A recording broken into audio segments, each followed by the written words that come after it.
works there at the University Hospital San Andrea Sapienza, and is also on the faculty of the Federico University of Naples, where she teaches in the residency program. Her topic is Overcoming the Mind-Body, a classic case of depression with obsessive symptoms and comorbid myelodysplasya. Dr. Polese.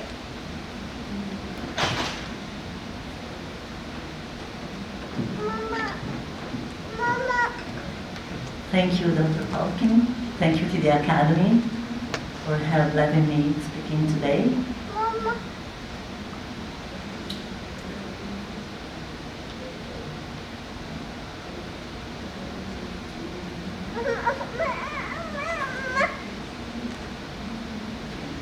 I need help.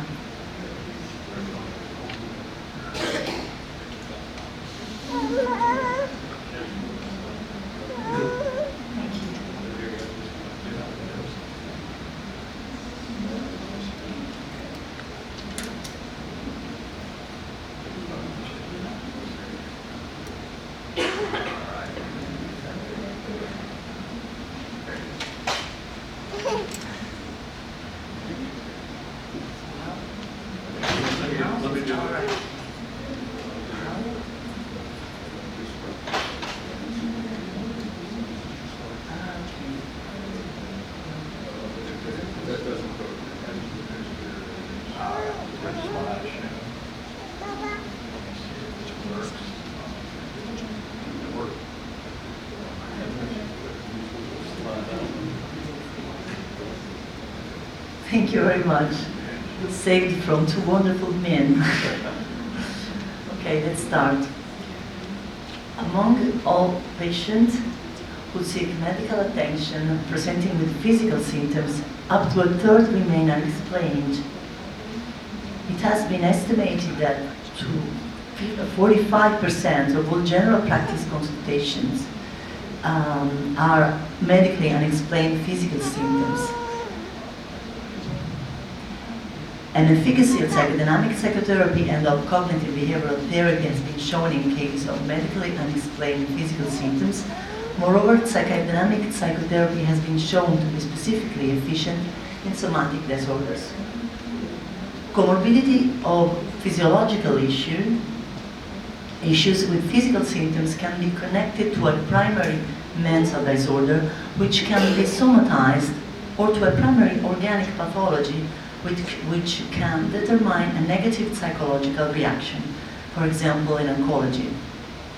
Psychiatrists and psychotherapists are called by the physician to do the differential diagnosis and then the appropriate intervention. Mens sana in corpore sano. Sane mind in sane body is a quote by Juvenale. This might be reverted in some cases. The human birth theory, formulated in 1971 and deepened until 2016 by the scientist and psychiatrist Fagioli, states that mind emerges from the brain reaction at birth to the external and natural surroundings, specifically to light. It is a new theory on the origin of human life, which establishes that the mental and the biological vitality born together and move with a reciprocal influence during our life. A psychodynamic psychotherapy has been developed from this theory in this paper. A case of depression with obsessive symptoms and comorbidity with a myelodysplasya refractory to treatment is reported. First visit. The patient comes at the beginning of the winter. His aspect is dark and gloomy because of his black and formal dresses. He's very tall and overweight. He tries to be gentle and modulates the voice in order to show to be not aggressive.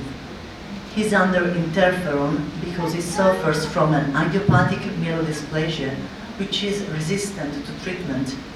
Now he risks a blood transfusion. He does not directly report a depressive mood, but it emerges at the observation. He has unconscious defenses from depression, like negation and rationalization. He suffers from insomnia, asthenia, and anxiety. The current condition seemed to be started 7 months before, during the springtime. Divorced with 2 children, he is at the end of a sentimental relationship after 7 years and is unhappy of his affective life. He works as employer in a national agency, but relationships with colleagues are not satisfying. In every field of his life, in every apparent accomplishment, there is always a deficiency, and he cannot be happy or satisfied with himself. It has been years and years that he does not dream. He was born in a small town with traditional Catholic culture. During the development, he repeated a year at school when he was 7 and 12 years old. He refers a strong crisis after the high school graduation when he put on weight until 300 pounds. He's currently still overweighted, 40 pounds. Moreover, he has obsessive symptoms such as hand washing, and he sets the awake clock 60, 40, and 20 minutes before the time he gets up. For those of us who don't remember, can you give like 1 sentence about what myelodysplasya is and what its prognosis is, or will you be getting into that? You mentioned you had myelodysplasya. Yeah, I see. And, medical schools a long time ago, you give like a sentence Yeah. what it is and what the prognosis is, if you know. The prognosis is not really nice, but afterwards it's like you have to see what's happened. As idiopathic myelodysplasya is something that affects blood, because the body is not able to produce blood cells. And we don't know the reason, that's why it's idiopathic, and we don't know why the interferon does not work. Physicians cannot explain the reason of this refractory. So that's why he's very desperate, because he's very close to the 8 hemoglobin level, blood level. It means that he will have a blood transfusion. Okay, the thing is now wonderful. Now, I was saying that he has obsessive symptoms. Now we are going to the individual psychotherapy. The patient is upset, has negative thoughts about life and relationship. He arrives 30 minutes before at every session. This is interpreted as a form of control on the therapist. This could also happen in his relationships, causing their failure. He complains of serious weakness and a lack of drive connected to myelodysplasya and interferon. That's the problem. He is frightened by his diagnosis and by the current course of pathology. Hemoglobin is going down, as we were saying. I think that it will be very hard to differentiate psychological weakness due to depression from the one due to the pathology and interferon. However, with courage, I hypothesize that he can be unconsciously convinced that its pathology is the confirmation of an original internal constitutional lacking and that he is incurable. I tell him that my specific psychodynamic psychotherapy formation leads to consider an equivalent vitality in every human being, thanks to a common brain reaction to natural surroundings, light specifically. Thus, every mental lack should have a postnatal etiology. This etiology, this cause, can mainly be found in the unconscious relationships in the first year of life, generally with parents. Here you can see an article that we published about early life experiences and the development of adult disease with a focus on mental illness. According to this, his condition is faced to a psychodynamic approach. This makes him septic and surprised, but at the same time, it provokes an unconscious answer, so that he progressively sleeps more hours during the night, until he sleeps regularly. I'm surprised. We try to work with no medication.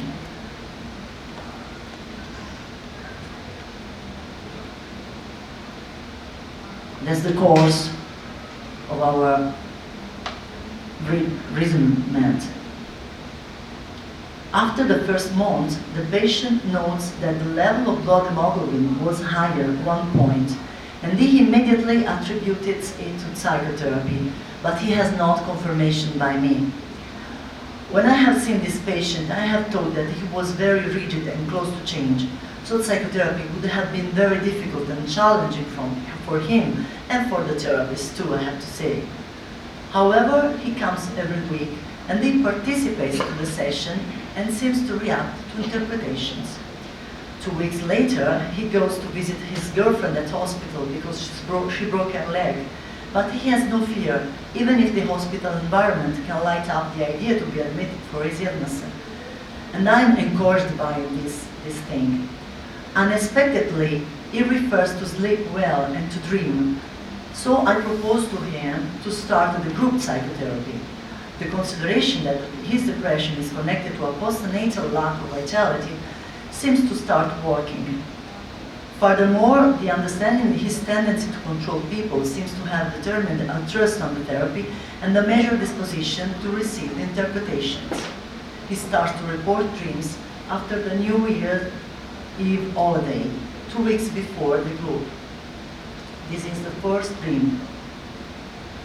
He's during the period when he was soldier, after the high school graduation. He is in a military dormitory and he is surprised because there are 2 women. I interpret that the adolescence did not go well. In fact, at its beginning, at 12 years old, he repeated a year at school, and at the end of it, after the school graduation, he dramatically put on weight. And then it will come the period of the military service. The role of soldier in this dream is also connected to the fact that the father was a soldier. He was effectively very important to him, but also very tough, influencing his poor self-esteem. Finally, 2 female images appear, both the individual and the group therapists. They may represent a new possibility for him of an effective relationship. After the beginning of the group, he dreams that a car along the seaside ran over his daughter. I interpret that the patient feels himself run over by the group. However, this could be a negation, as the group did not address him. This was a negative transference toward the group. It is not the group or the therapist who ran over him. On the contrary, we could say that the group has invested him and his internal world with the atmosphere of affection, and as well as the group therapist has invested him with their interest. He did not tolerate it and projected on the group and on the therapist a personal past experience of aggression and disappointment. Thus, it should have been something in the past which determined a loss his daughter. His unconscious affective dimension. In fact, the time when he actually started his depression was at 22 years old. So I think that he was depressed before myelodysplasya. 1 year later, he deems his sister at the age of 7, at the age of 12. So I thought that now this image of daughter is played by his sister. It represents a recovery of his affective possibility at those ages, which now could be found back again. The patient becomes progressively less rational, but he starts back to become rational after every summer separation. He presents apathy and a sense of uselessness. In particular, in September and October, after the holidays, you probably have this experience with your patient. This also happens to other patients, in particular to another one, so that I can interpret in the group the annulment drive toward the therapist and the psychotherapy according to Fagioli's writing. This interpretation was crucial to recover the therapeutic relationship and this work of the previous year. Otherwise, it would have annulled it systematically. The annulment caused an internal condition of loss of affectivity, anaffettività, which was supported by a strong rationality as defense, until he reached an obsessive behavior. The mechanism of transferring the latent depression to the myelodysplasya is very repetitive, and this organic situation is systematically a reason to devalue the psychotherapy and to prove the idea of impossibility and inescapability. The patient faces in the group this problem, together with the poor self-esteem and the conviction to be deficient from the birth. It emerges a constraining relationship with the father and a cold relationship with the mother. Moreover, this separation from the wife did not go well, and probably all sentimental relationships after that are effectively blocked or materially blocked, like he stays with a married woman. It seems that the first big separation from the breast did not work, and he probably reached it through an annulment and a loss of vitality. So it's 3 years, and the patient has begun to dream. And after the presentation of a book on psychodynamic psychotherapy and human birth theory, where the writer refers to the concept of vitality, he dreams to be in a harbor where a big boat is docked. The water is crystal clear and full of fishes, and he glimpses a small wall and a cave underwater. A ball goes in the water and sunk. He cannot find it anymore. I think that the ball represents him in the sunk water, and that at a certain point of his life, he lost his birth. At the next sound separation, his increases again. So I had to interpret every year the annulment drive in September or October. Until at the 6th and the 7th year of psychotherapy, he started to be not apathic after the summer anymore. Hemoglobin is still low, but is stably augmented. He starts feeling the body well, solving asthenia. He's going to the gym, while in the past he was very depressed at any time he did a blood exam and discovered a bad result. Now he's becoming able to distinguish the physical problem for his personal capabilities, qualities and potential. So, discharge. It emerges that he was not able to swim and that he started taking swimming lessons. I remember myself the dream of the ball sunk in the water. It also emerges that he was afraid to fly, and now he started flying. He asks to participate at an internal competition at work, and he wins. Then he dreams to write his application for the job competition on a bread paper. So I interpret that the bread paper represented healing. Like Fagioli writes, the process of healing consists in a transformation from something that disappeared, such as water and wet, into something new, the bread. He is visibly touched, and the group too, and recognizes that he's changed. So there is a psychotherapy suspension after the therapist's pregnancy, and when he comes back, he asks us to be dismissed. And I say yes. Okay. There is a last dream in the last session that he dreams that he goes down from a mountain and he reaches the sea. There is a tongue of sand which goes into the water. He can see a city which was submerged, resurfacing. I say that he has recovered his birth. Fortunately, hemoglobin, after being battered and going back down during the psychotherapy, had a good average level during the time of treatment, reaching a good and stable level around 12.8 during the last 2 years of therapy. So, in conclusion, those are the main points which were key psychotherapeutic factors for the treatment. A depression can be distinguished by symptomatology of a medical condition and can be treated separately through the frustration, the unconscious conviction to be originally ill. Beyond the behavioral level, we may reflect that according to the human behavior theory, the unconscious mind might help the body to react. So the quote of Juvenale can be reverted to corpus sano in mente sana, sane body into sane mind. Thank you very much for the attention and your patience.